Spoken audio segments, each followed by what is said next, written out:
Welcome to the shooting show.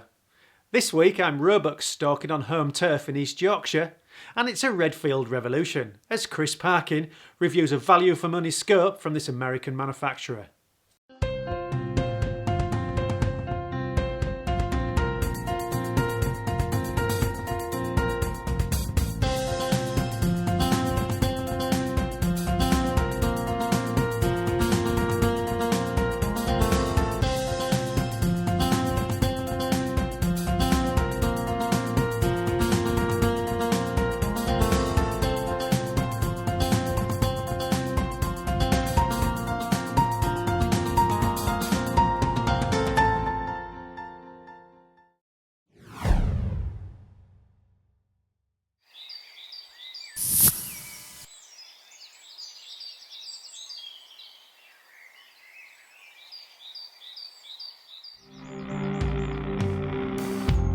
Finally back on home turf after a trip abroad, it's time for me to get the shooting show's first roebuck of the year in the bag.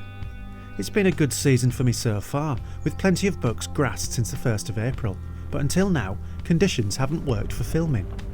Now, on a still late April morning, it's time for that to change.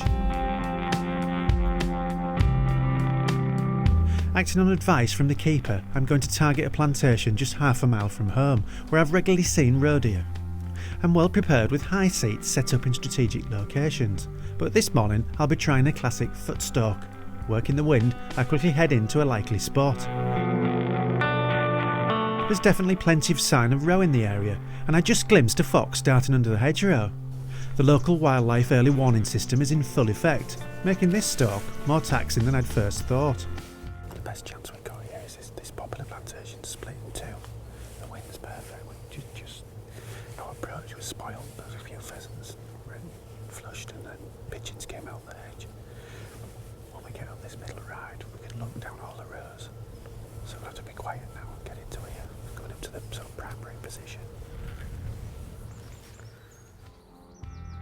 Another stalk and spy takes me right into the middle of the ground, but still there are no deer to be seen.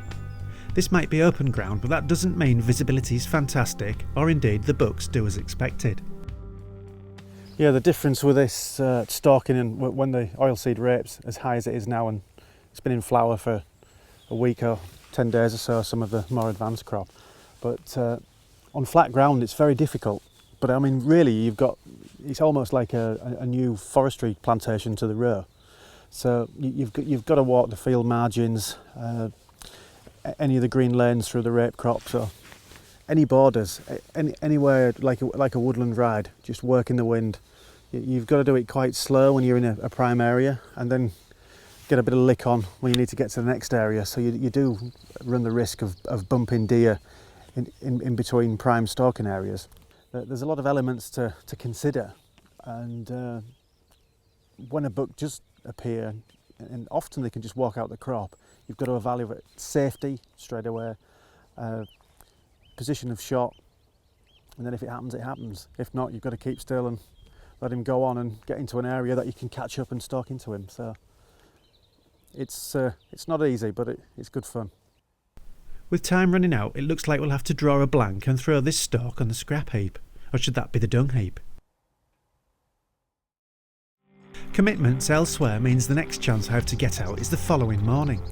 Conditions are promising once again, but a drop in temperature has led to a lot more mist on the ground. What we've got here is there's a tree 2 fields away over there. I've been sat in the morning waiting for a buck coming out.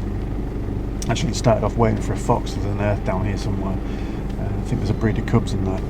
But I've seen a buck working at this side, and it works the drains and comes up the rape field, right the way up to the back of these industrial units. So which hopefully we're going to get round in this morning. It's time to load up and head out, and with the clock ticking once more, I don't want to leave anything to chance. Checking the wind, I assess the most likely direction of approach and make a move.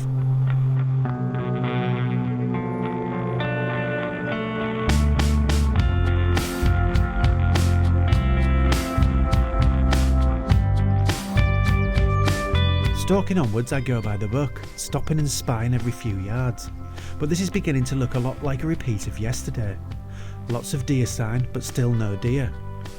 Running out of both ideas and rapefield margins, I opt for plan B and head onwards to one of the portable GDK high seats I'd set up earlier. I know there are 2 bucks work in this area and ambush is now the only option. Portable high seats are great because you can pop them up in a hawthorn, anywhere that's going to be a very strategic position for where 2 rides meet, etc. The thing is with the flat land, you've got to try and use every bit of bump that you can. So if you see a buck, safety is paramount. So you've got to get up onto a high bit to get a safe shot.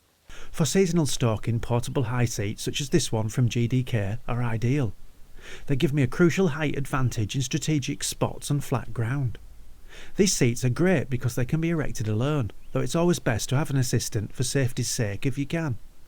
I've had this one in place since early spring, and it promises to keep rewarding me all the way through summer.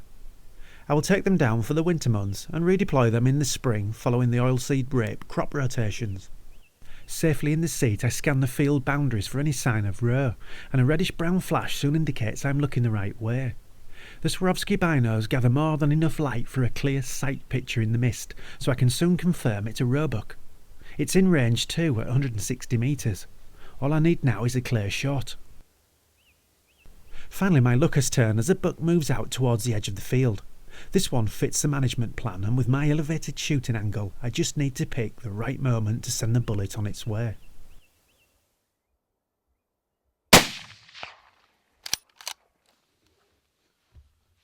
The buck drops and I perform the customary check through the binos to make sure all's well. After a minute or so, I'm confident it's down where it was hit. It took a change of plan, but this deer control mission was successful after all.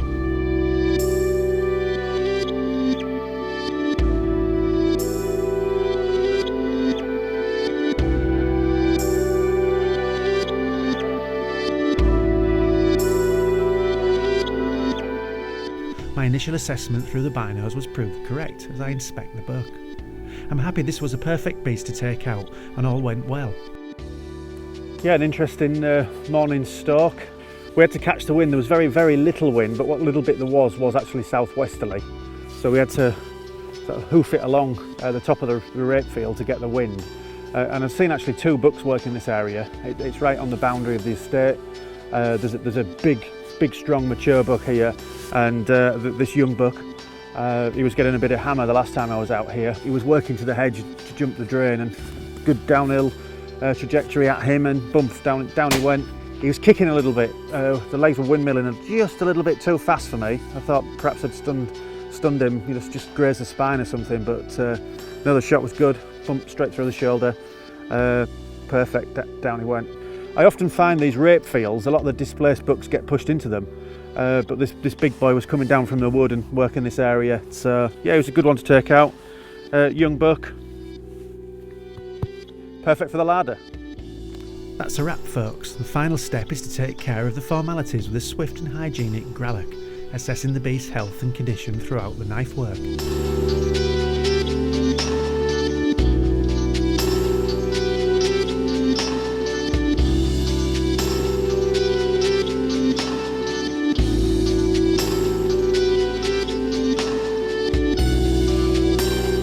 A few minutes later, the buck is in the carcass tray and ready to be taken to the larder. It all came together in the end for the first shooting show buck of 2015. May there be many more to come.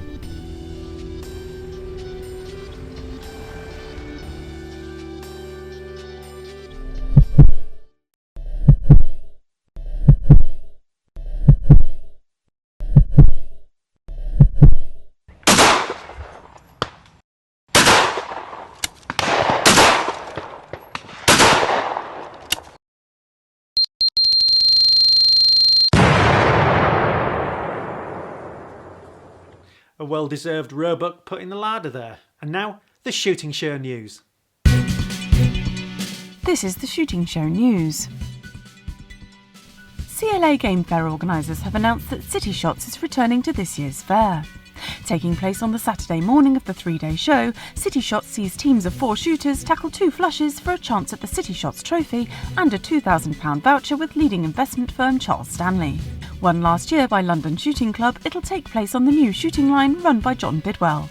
Head to gamefair.co.uk for more info. Clay Shooting magazine has been shining the spotlight on the £35,000 worth of prizes on offer at the Clay Shooting Classic. Up for grabs are 2 Zolly shotguns, 10 hats and shotguns, thousands of cartridges, clothing, cash and more. For all the details on what you can win, head to Clay Shooting's Facebook page and read its sponsor spotlight series of posts. And to enter, visit theclayshootingcompany.com. Summer is here, which means a packed schedule of events and open days. We kicked off the season with a trip to R&K's Open Day at Sherrington Shooting Centre. In its second year, this popular event was supported by trade giants including Browning, Roebuck and Anglo-Italian Arms. R&K's Catherine Gibbard told us what you can get at an open day that you can't get in a shop. I think it's a far more relaxed atmosphere. People are having fun because they're actually shooting. We can show off our products, be they clothing, accessories and guns, to the best of our ability here. We've got all of our knowledge, all of my staff are here. We've shut the shop early so that we can concentrate on all our customers that are here. We've got a gun dog scurry, so we've got a new group of customers coming just for the gun dogs, so that's really good compared to last year because we just had the shooting and the air rifles last year. Lots of people have asked us to make sure it's an annual event. They've really enjoyed it. So we've got our caterers here who've come up from Gloucestershire, so we're really proud that they've come to support us again, and hopefully everyone's had a feast of pork rolls and bacon sandwiches and ice creams today because the weather's so lovely. Conservation efforts in Scotland are being hampered by theft and vandalism, a new report says. The first of its kind study by BASC for the Scottish Government says interference with legally set traps and snares is widespread and incidents are rarely reported to the police. BASC said this could have a significant impact on local biodiversity and the protection of livestock and wild birds. Jim Corbett's rifle is currently on show in London. Corbett's 275 bolt-action rifle was presented to him for killing the dreaded man-eating tigress of Champawat in 1907. It's now on display at John Rigby & Co HQ in Vauxhall. If you're interested in historical hunters, don't miss the Hunters Remembered feature on the back page of every issue of Sporting Rifle. And don't forget, it's less than 8 weeks until the CLA Game Fair. Save money on tickets by buying online now. That was the Shooting Show news. Hi, I'm Chris Parkin. I'm here today for the shooting show at the Carlton Moor Range in Derbyshire. Today we've been shooting and having a play about with one of the entry-level Redfield scopes.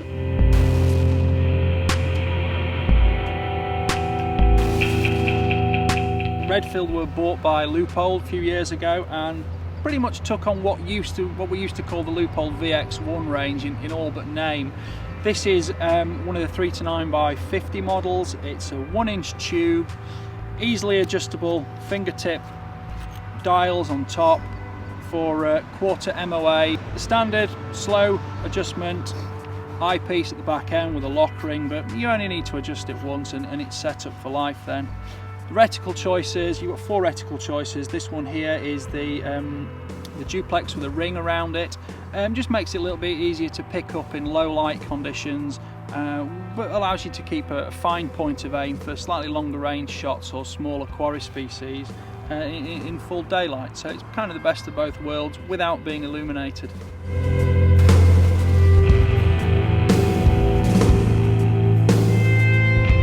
Vapor deposition and dielectric coatings on the lenses is used to maximise the transmission of blue light wavelengths, which gives you the most light gathering capability and light transmission capability more so at the dawn and dusk, which to be fair is usually the time of day when most of us do most of our shooting. We've got about 4 inches of eye relief, which is plenty for any rifle. You've also got very little movement in the eye relief between the minimum 3 times and the maximum 9 times magnification. 3 times obviously gives you a lot of field of view, and it can often be very good to shoot quarry low magnification because you can pick up the shot reaction much more quickly. With it being in the second focal plane, the reticle stays exactly the same size, the image gets larger and smaller as you zoom in and out.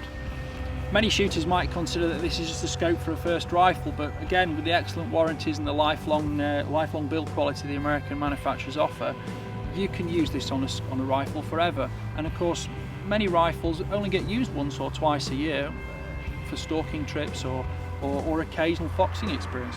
So you might not use it week in, week out. This is the kind of scope you might buy for your first 223 rifle for a bit of fox control or long-range rabbit shooting. but it will last you a lifetime, and it will transfer and go on to maybe your first stalking rifle, or maybe a spare rifle for travelling. Although the scope doesn't have target turrets, American optics are usually very, very, very mechanically sound, and there's nothing to stop you, adjusting and maybe having a little bit of a play at targets at longer ranges to get used to the ballistics of a rifle, but you should never push your shots to long ranges on live quarry. Redfield also make the same scope in a 227x32 specification, which you may even want to put on another rifle if you go into Europe for a driven bore, because although 2 is perhaps a little bit more than some people would like, it's sufficient to shoot moving targets with. There is also a 4-12, but that's on a smaller 40mm front end, same 3 times erector tube essentially, just a little bit more magnification than this 3-9. May suit more of a mountain rifle or a carry rifle, because it will come lower to the barrel, give you a little bit more long range visibility on small targets. This might not be the most glamorous scope you've ever seen in your life, but it's a real workhorse and it's very dependable, and you can just go to it because it can sit on the gun that's in your cabinet that's always zeroed, we've always got ammunition for it, and you just know you can take that gun out and shoot it and it will perform for you.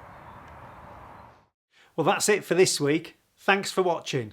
Please like us on Facebook and follow us on Twitter. And if you're not a member of BASC, it's time to join now. BASC, looking after your sport, looking after you. This has been The Shooting Show.